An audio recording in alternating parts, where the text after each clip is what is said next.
Je retourne cette carte et j'attaque avec ça.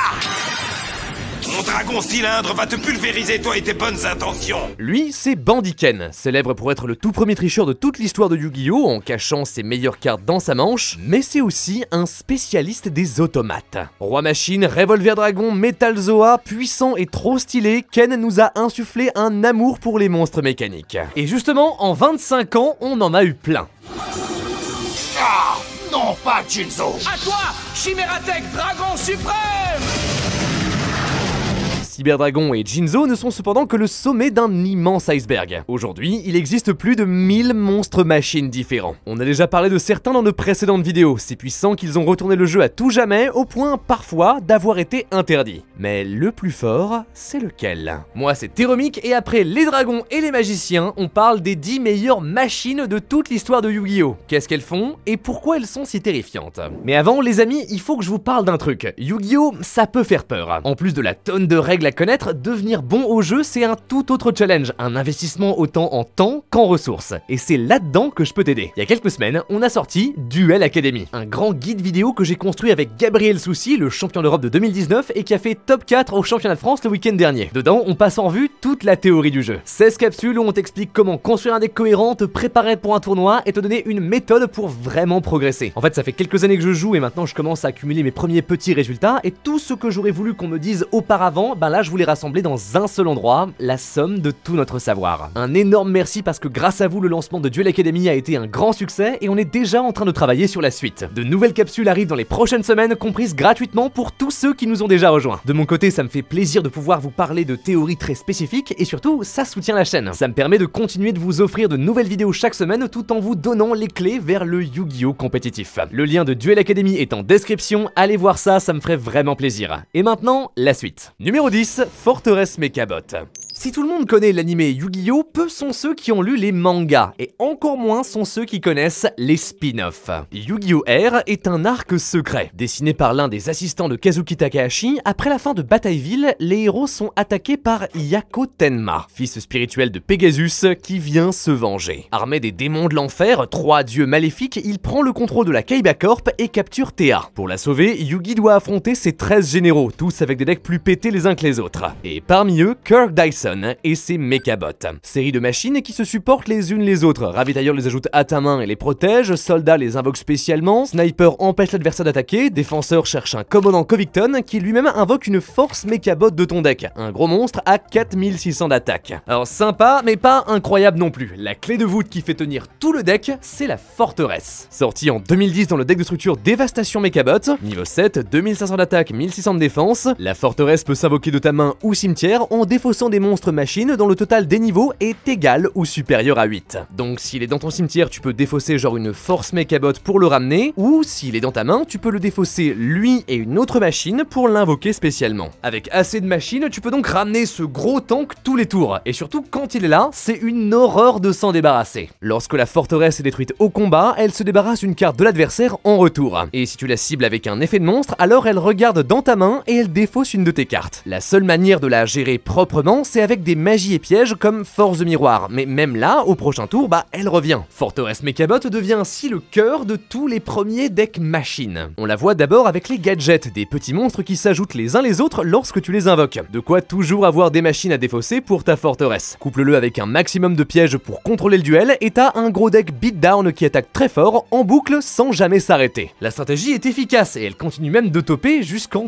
2013. Le boss des Mechabots se fait aussi une place dans Girgia et Karakuri. En fait, à chaque fois qu'un nouveau deck machine sort, on tente de le mettre à l'intérieur car il est juste trop solide et polyvalent. En 2019, une décennie après sa sortie, il apparaît aux côtés des Orcustes, une série de machines qui doivent être au cimetière pour activer leurs effets. La forteresse est ainsi une excellente manière de les y envoyer tout en accumulant assez de monstres pour invoquer des grosses liens. Les Mechabots deviennent ainsi très populaires auprès des joueurs, si bien qu'en 2020, Konami décide de les réinventer. Dans le deck de structure folie mécanisée, on donne un deuxième souffle à tous les anciens Mechabots, notamment la forteresse qui devient la citadelle. Niveau 10, 3000, lorsqu'un monstre machine terre est détruit, tu peux l'invoquer spécialement de ton cimetière. Puis, pendant le tour de chaque joueur, tu peux détruire une de tes machines ainsi que tous les monstres de l'adversaire avec moins d'attaque qu'elle. Excellent support qui s'intègre tout à fait à la stratégie. Les mécabots deviennent alors le cœur d'un tout nouveau deck, Machine Terre. Un mélange de chenilles infinies, de trains comme Juggernaut Lib et Superdora et de plein d'autres machines en tout genre. Si la stratégie ne s'est pas trop imposée dans les tournois, elle reste unique et très appréciée par les fans. Ce qui rend la forteresse si iconique, c'est qu'elle relie toutes les machines du jeu. Elle forme la base de tout son type et son gameplay a orienté toutes celles qui l'ont suivi. Numéro 9,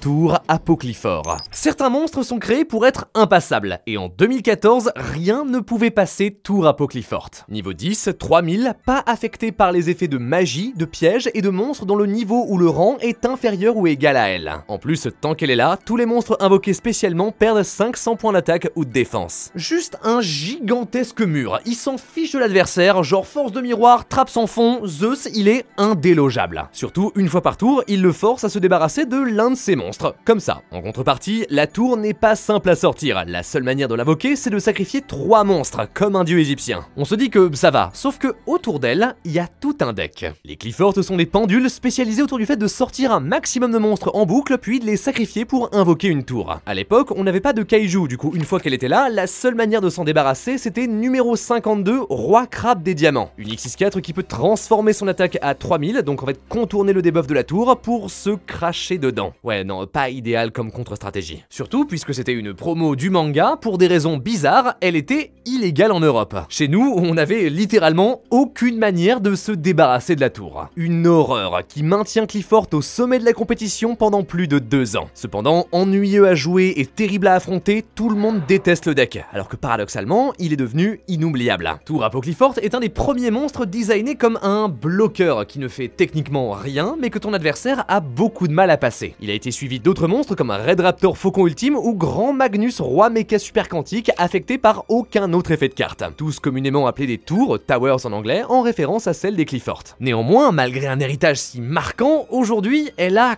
complètement disparu. La tour est immunisée aux effets des monstres avec un niveau inférieur ou égal à elle, sauf qu'en 2017 débarquent les liens, des monstres sans niveau, qui contournent entièrement sa protection. Maintenant, un simple Cerbère Chevalier du Cauchemar ou alors SP Petite Chevaleresse, joué littéralement partout, suffit à se débarrasser de lui. Les designers pensaient lui donner une petite faiblesse, mais qui avec les années s'est transformée en une faille irréparable. Néanmoins, de nos jours, ceux qui ont connu la tour dans ses premières années en gardent encore un souvenir douloureux. Numéro 8, Bête Fantôme Mecha Dracosac. Yu-Gi-Oh coûte cher, certaines cartes montent facilement dans les dizaines voire les centaines d'euros, et en 2013 la carte la plus débilement chère, c'était Dracosac. Sorti en secret rare dans le Seigneur de la Galaxie Tachyon, pensé pour être le boss du tout nouveau deck Bête Fantôme Mecha, une série de machines qui génèrent des jetons, des créatures éphémères que tu sacrifies pour en invoquer d'autres ou alors activer certains effets. Si le deck n'est malheureusement pas très fort, il est contrebalancé par l'énormité de Dracosac. Une fois par tour, tu peux détacher un matériel pour invoquer 2 jetons de niveau 3. Tant que tu contrôles un jeton, Dracosac ne peut pas être détruit au combat ou par effet de carte. Puis, une fois par tour, tu peux sacrifier un de tes monstres pour détruire une carte sur le terrain. Il se protège, il génère des ressources et il détruit celle de l'adversaire, mais c'est juste parfait. Après, ça va, c'est une X6, pour l'invoquer, t'as besoin de superposer 2 monstres de niveau 7. Dur même dans son propre deck. Sauf que, dans son booster, il est pas tout seul. Au même moment, on découvre les Maîtres Dragons, tous de niveau 7, qui s'invoquent super facilement de ta main ou de ton cimetière. D'un coup, dès le premier tour, tu peux sortir pas 1, mais 2 Dracosac. En 2013, c'est un terrain terriblement dur à passer. Ragikit est toujours interdit, et on est des années avant genre les Kaiju, alors à force égale. Alors que les Maîtres Dragons dominent la compétition, Dracosac devient leur tête de proue, amassant des centaines de tops, au point où les copies s'arrachent à plus de 200 € l'unité. Ça les rend très frustrants. Les Maîtres Dragons n'étaient pas si chers que ça, mais si tu voulais les jouer en tournoi, alors tu devais débourser une somme astronomique juste pour une X6. Sinon, tu te faisais rouler dessus par ceux qui l'avaient. Au final, les dragons, beaucoup trop forts pour le jeu, se font bannir un à un, et Dracosac, sans deck pour l'exploiter, retombe progressivement dans l'oubli. Jusqu'à maintenant. Déjà, même si Dracossack disparaît, les bêtes fantômes mecha survivent, notamment Olion, qu'on a vu dans pas mal de decks synchro, et Auroradon, monstre lien complètement fumé qui crée 3 jetons quand tu l'invoques. Capable de faire des combos bien trop fumés, on a fini par les bannir tous les deux. Plus tard, en 2022, Konami sort un nouveau deck centré autour des niveaux 7, les Kashtira. Fenrir, Licorne, en plus de se chercher les uns les autres, tous peuvent s'invoquer gratuitement si tu ne contrôles aucun monstre. En plus de Eraserheart, une machine terrifiante dont on a déjà parlé et qui bloque les cimetières, elle aussi interdite au tournoi maintenant, Dracossack s'intègre parfaitement à la stratégie. Entre temps, on a développé de nouveaux combos. Par exemple, superpose 2 Kashtira pour le sortir, invoque tes jetons, et puisqu'ils sont de niveau 3, tu peux t'en servir pour invoquer Cherubini. Autre lien très puissante qui peut envoyer n'importe quel niveau 3 de ton deck au cimetière. Comme par exemple Moarg Crystron qui à lui seul démarre un solide combo, ou alors Tempai Dragon Paidra qui peut OTK l'adversaire. Dracossack est intéressant parce que si à sa sortie c'était sa force brute qui faisait peur, aujourd'hui c'est sa capacité à lancer des combos. On pensait que la carte était inutile, obsolète, mais on lui a découvert de nouvelles qualités. Et c'est pour ça que j'aime Yu-Gi-Oh! Numéro 7, Briseur Dragon ABC. Allez-y mes monstres, rassemblez-vous! Tremble devant mon dragon canon XY! Dans l'animé, Kaiba n'a pas que le dragon blanc aux yeux bleus. Dans son deck, t'as aussi des monstres unions. Des machines capables de s'équiper les unes aux autres ou alors de fusionner sans polymérisation pour créer des créatures encore plus puissantes. Cool, mais en vrai, les unions n'ont jamais été si forts que ça. Aujourd'hui, on n'en compte que 40, la plupart isolées et sans stratégie, au mieux là pour épauler d'autres decks. Mais en 2016, tout change. Dans le deck de structure Kaiba, en mettant de côté les yeux bleus et les seigneurs des dés, on tombait sur des cartes intéressantes. Attaque du noyau A, Briseur du Draco B et Croc de la Viouvre C sont 3 monstres unions, chacun avec un effet au cimetière pour chercher, invoquer ou recycler les autres. Aidé encore davantage par Hangar Union qui en cherche un de ton deck et l'équipe directement avec un autre, la stratégie semble solide. Surtout, une fois que tu les as tous sortis, tu peux les bannir de ton terrain ou de ton cimetière pour invoquer Briseur Dragon ABC. Pendant le tour de chaque joueur, avec lui tu peux défausser une carte pour bannir une de celles de ton adversaire. En 2016, un effet aussi puissant sur un monstre aussi accessible, c'était très rare. Mais c'est pas tout. Pendant le tour adverse, tu peux sacrifier ton dragon pour ramener tes 3 monstres unions sur le terrain. En plus de te donner une meilleure défense, ça veut dire que tu peux à nouveau déclencher leur effet. Au prochain tour, tu peux les utiliser comme matériel pour invoquer d'autres monstres avant de les bannir à nouveau pour ressortir un deuxième briseur dragon. Et ça, tu le fais en boucle. Tour après tour, tu brises le board adverse tout en accumulant un max de ressources. Rapidement, le deck ABC s'impose au sommet de la méta. À peine quelques mois après sa sortie, il remporte le YCS de Rio de Janeiro, puis celui de Anaheim. Et il y reste pendant longtemps. T'as plein de manières de le jouer, avec Fusion Brillante, Soldat Galactique qui te permet d'invoquer un Cyberdragon Infini, une autre machine incroyable, ou plus récemment avec les Aventures et les Thérions. Le moment où il a vraiment fait peur à tout le monde, c'était en 2020 à la sortie de Transporteur Union. Lien 2, tu peux cibler un monstre que tu contrôles, équipe-lui un monstre du même type ou attribut directement de ton deck. Complètement broken. Ok, il dit que tu peux pas invoquer le monstre que tu équipes ce tour, mais ça t'empêche pas genre d'utiliser ses effets. D'un coup, rassembler les A, B et C pour invoquer le dragon briseur devient plus facile que jamais. On découvre des combos terrifiants et gigantesques qui disparaissent quelques mois plus tard lorsque Transporteur se fait heureusement bannir. En fait, il était trop fort partout, utile dans tous les decks, un problème pour le jeu. Dommage, s'il avait été un peu plus restrictif, genre par exemple en te permettant d'équiper que des monstres unions, il aurait été un grand atout pour ABC. Mais l'histoire en a décidé autrement. Aujourd'hui, ABC est un peu en retrait, même s'il a reçu de nouvelles cartes très cool il y a quelques mois, le dragon briseur n'est plus aussi puissant qu'à l'époque. Numéro 6, Dingirsu, l'Orcus de l'étoile du berger.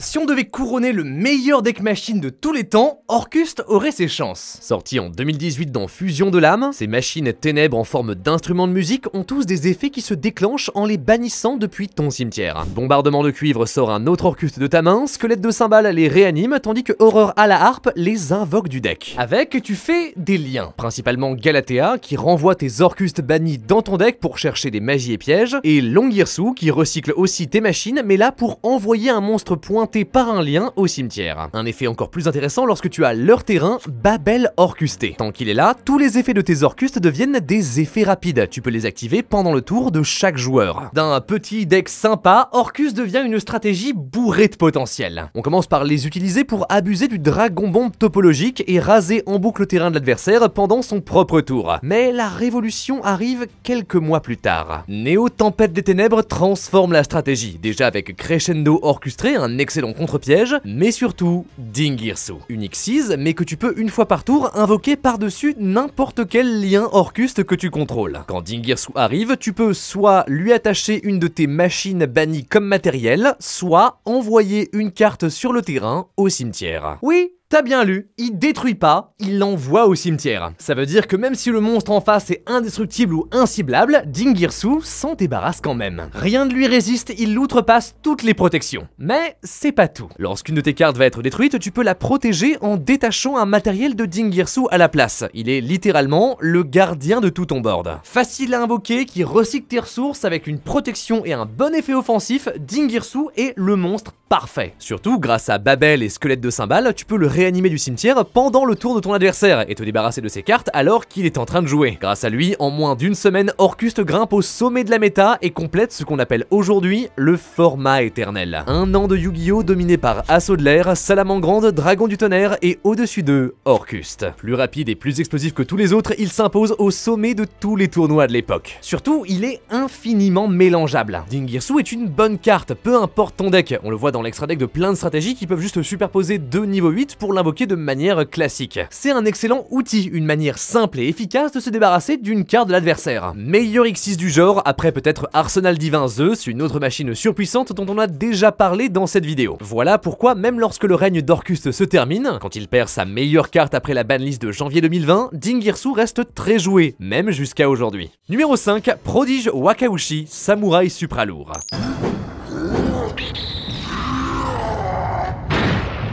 Joué par Gongstrong dans Yu-Gi-Oh! Arc 5, Samouraï Supralourd est un des decks les plus bizarres de tout le jeu. Machine à l'image des épéistes japonais, ils attaquent en position de défense. Une mécanique quasi unique, mais c'est pas tout. Il te demande aussi de ne jouer aucune magie et piège. Si tu en as une au cimetière, alors la plupart de tes monstres ne peuvent juste pas activer leur effet. En contrepartie, ils ont des monstres équipements, les âmes qui boostent tes créatures et te ramènent d'autres cartes lorsqu'elles sont envoyées au cimetière. Tu t'en sers pour renforcer tes gigantesques synchros comme Shuten Doji qui détruit toutes les magies et pièges adverse, ou alors Roi du train à vapeur et ses 4800 de défense. Très drôle, mais malheureusement, en compétitif, il n'a jamais eu sa chance. Le deck reste assez rigide, et sans magie et piège pour aider tes combos, tu te retrouves assez facilement bloqué. Et surtout, même si tes synchros sont très grosses, durant le tour de l'adversaire, bah elles font rien. Pendant très longtemps, les Supralourds faisaient partie de ces decks sympas mais oubliables, considérés par tout le monde comme impossibles à sauver. Mais ça, c'était avant. En 2023, dans Accès à la cybertempête, Konami surprend tout le monde avec une nouvelle vague de samouraïs.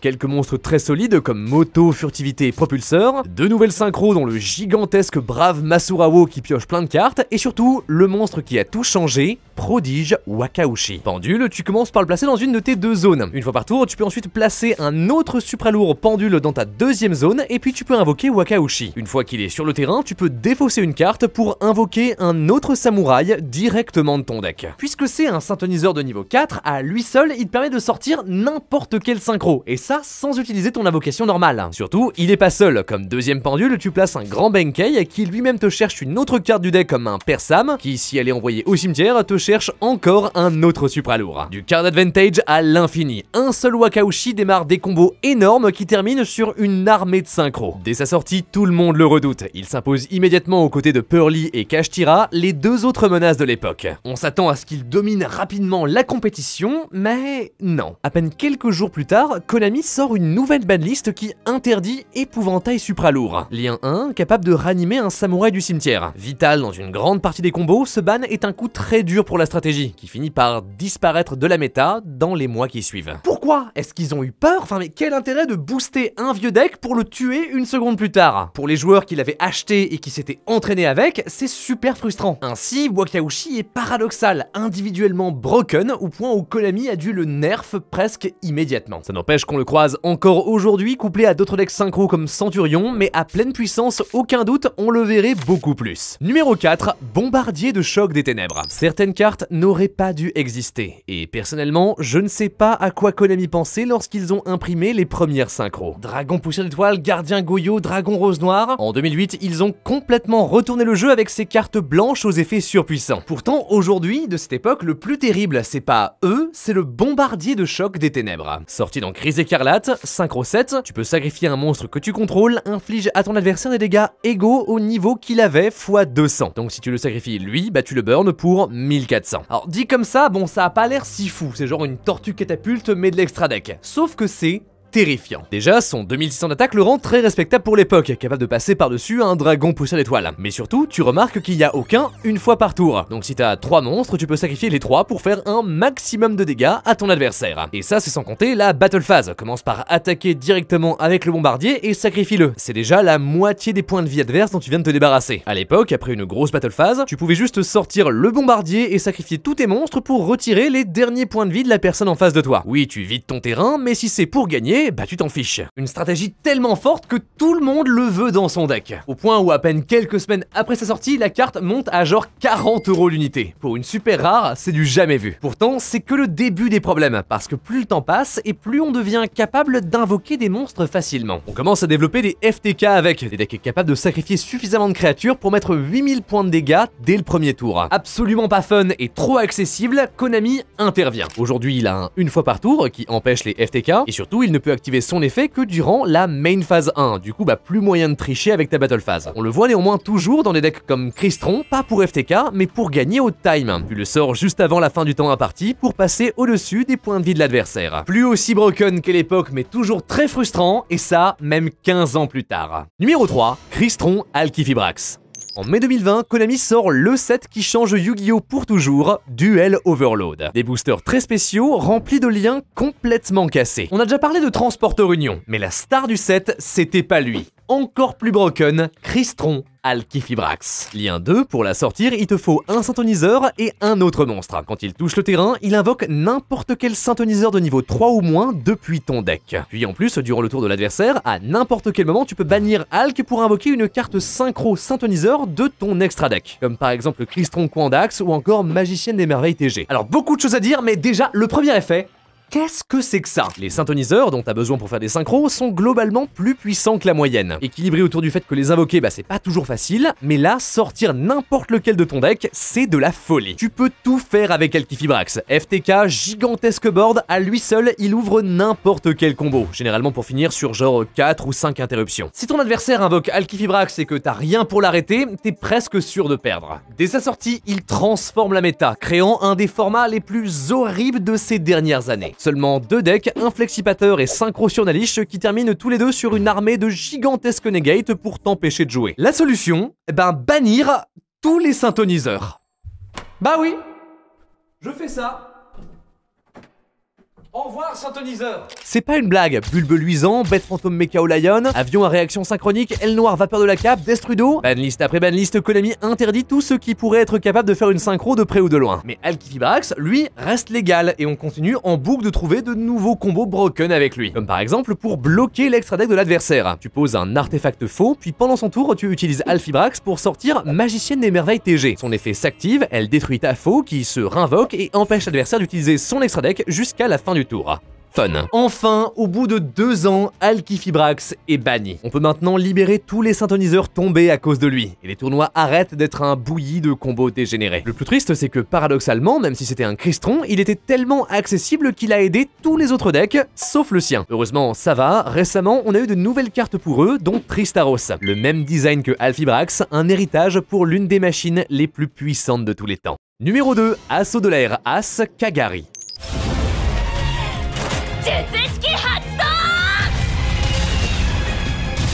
En 2018, dans Les Sauveurs des Ténèbres, entre des vampires et des mercenaires du ciel, on découvre une jeune fille. Seule créature de son archétype, Rei est une assaut de l'air. Avec elle, un arsenal de cartes magiques qui font tout et n'importe quoi. Post-combustion détruit un monstre, encre veuve annule ses effets, canon requin le bannit du cimetière. Problème, pour les activer, tes 5 zones principales doivent être vides. En contrepartie, si tu as 3 cartes magiques dans ton cimetière, elles gagnent un effet bonus. Genre voler un monstre, détruire une carte supplémentaire, te protéger du combat, ainsi de suite. Celle qui fait tenir le tout s'appelle mobilisation à l'attaque, en anglais engage. Elle ajoute n'importe quel assaut de l'air de ton deck à ta main, et puis si tu as 3 magies au cimetière, tu pioches une carte. Pot de cupidité, en mieux, vu que là tu choisis une des cartes que tu pioches. Et surtout, c'est pas une fois par tour, tu peux l'activer autant que tu veux. Pour ça, justement, Rei a un pouvoir spécial. Durant le tour de chaque joueur, elle peut se sacrifier pour sortir une de ses liens 1, ses armures. Hayate envoie un assaut de l'air du deck au cimetière, Shizuku les cherche durant la end phase, et surtout Kagari en ramène une du cimetière dans ta main. De loin, la meilleure. Déjà que une engage c'est fort, avec Kagari, tu peux en activer 2 par tour. Rapidement, grâce à elle, assaut de l'air devient l'un des meilleurs decks de toute l'histoire du jeu. Tu joues plein de cartes magie, puis tu contrôles le terrain avec Rei qui change constamment de forme. À chaque tour, Kagari ramène mobilisation pour te faire piocher encore plus de cartes. Ton adversaire ne tient pas le rythme, il finit submergé. Rei et les assauts de l'air amassent des centaines de tops partout dans le monde, jusqu'à devenir l'un des nouveaux symboles de Yu-Gi-Oh! Adoré par les fans. Mais là où Rei est la star de son deck, si on parle de Kagari, c'est parce que elle est forte partout. On se rend compte que tu peux juste jouer un drone frelon qui crée un jeton sur ton terrain que tu utilises pour invoquer Kagari. Elle reprend alors le drone frelon dans ta main que tu peux réactiver pour un second jeton. En une seule carte, sans utiliser ton invocation normale, tu viens d'avoir les matériaux nécessaires pour faire une lien 2, et donc lancer tes combos. On s'en servait pour démarrer tes plays ABC ou renforcer encore plus tes Orcustes. Kagari devient ainsi le pivot de dizaines de deck machines, au point où autant elle que Drone Frelon finissent par être limités à une seule copie par deck. Pourtant, malgré ça, encore aujourd'hui, presque 8 ans plus tard, on continue de l'avoir en tournoi, mélangé aux meilleures stratégies du moment. Star de son deck et pilier de tous les autres, en presque 10 ans, Kagari est devenue une des machines les plus emblématiques de Yu-Gi-Oh! Mais du coup, qui la surpasse? Numéro 1, Cyberstein. La plus puissante des machines est aussi une des plus vieilles. Au début des années 2000, les vainqueurs des SJC, les tout premiers tournois de l'histoire du jeu, recevaient une carte exclusive. Très rare, imprimée nulle part ailleurs, sarcophage doré, virus broyeur de cartes. La toute première d'entre elles, c'est Cyberstein. Niveau 2, tu peux payer 5000 points de vie pour invoquer gratuitement une fusion de ton extra deck. Pas besoin de polymérisation, pas besoin de sacrifier des monstres, juste 5000 points de vie. Comme ça, on se dit que, c'est pas incroyable. À l'époque, les premières fusions n'étaient pas folles, et les quelques bonnes avaient souvent des restrictions qui les empêchaient d'être sortis avec Cyberstein. Rien ne justifiait de dépenser les 2 tiers de ta vie pour eux. Surtout avec seulement 18 copies dans le monde entier, donc chacune valant plusieurs milliers d'euros, personne n'a les moyens de se construire un deck autour de Cyberstein. Mais tout change en 2005 lorsque Konami décide enfin de sortir la carte pour le grand public. Surtout, juste après arrive la révolution cybernétique. Début du légendaire Cyberdragon et de ses fusions. Cyberdragon ultime a 4000 d'attaque et Cyberdragon jumelé peut attaquer 2 fois pour un total de 5600 points de dégâts. Un OTK quasi garanti. On commence à voir Cyberstein de plus en plus dans des stratégies qui ralentissent le duel avec des limites de niveau zone B ou alors filet gravitationnel, jusqu'à tout exploser et tuer l'adversaire en un seul tour. Extrêmement efficace, il commence à dominer tous les tournois dans des duels absolument pas fun. C'est vraiment une horreur à jouer et à affronter. On pense que ça y est, le jeu est mort, mais à peine 7 mois plus tard, en décembre 2006, surprise, Cyberstein est interdit de la compétition. À l'époque, les banlists n'arrivaient normalement qu'en mars et en septembre, mais là il posait un tel problème qu'il a créé la première banlist d'urgence juste pour lui. Il y est resté pendant très longtemps, jusqu'en 2014 où on estime que le jeu a assez évolué pour qu'il puisse revenir. Entre temps, on a eu toutes les synchros et les Xyz. Invoquer un Cyberdragon ultime n'est plus suffisant pour te faire gagner. Sauf que le temps passe et bizarrement, au lieu de devenir obsolète, Cyberstein gagne en puissance. Avec les années, il devient en fait de plus en plus simple à sortir, que ce soit avec Wakaushi justement, ou alors les monstres d'Ishizu comme Kelbeck et Agido. Surtout, entre temps, on a eu des fusions très puissantes, comme Exterio Naturia, qui annule toutes les magies et les pièges de l'adversaire gratuitement. Alors payer 5000 points de vie pour ça, je le fais tous les jours. Sans parler de tous les FTK qu'on découvre avec lui, notamment en invoquant en boucle des phénix de flamme pour brûler tous les points de vie de ton adversaire en un seul tour. Les problèmes s'accumulent et à nouveau Konami décide de s'en débarrasser. Cyberstein est banni une deuxième fois. Et il ne peut jamais revenir. Tant qu'il est là, on ne peut pas créer de fusion trop forte au risque de casser le jeu. Tellement impactant qu'il a orienté 2 décennies de design. Aucun doute, c'est lui la meilleure machine de tout Yu-Gi-Oh! Mais peut-être pas pour toujours. Chaque année, on découvre de nouvelles machines, certaines très intéressantes comme Therion Regulus ou encore Cyberdragon Infini, au point où c'est dur de toutes les mentionner. Il y a des centaines de manières d'explorer ce qu'une machine peut être dans Yu-Gi-Oh! Des Spriggans au Drytron en passant par les Morphotronics, c'est un des types les plus originaux de tout le jeu, et j'ai hâte de voir ce qu'il nous réserve pour la suite. Et sur ce, merci beaucoup de m'avoir écouté jusqu'au bout, c'était Théromique, n'hésitez pas à vous abonner et à partager cette vidéo autour de vous si elle vous a plu, n'hésitez pas à me dire en commentaire ce que vous voulez pour les prochains sujets, et sur ce, croyez en l'âme des cartes, à la prochaine.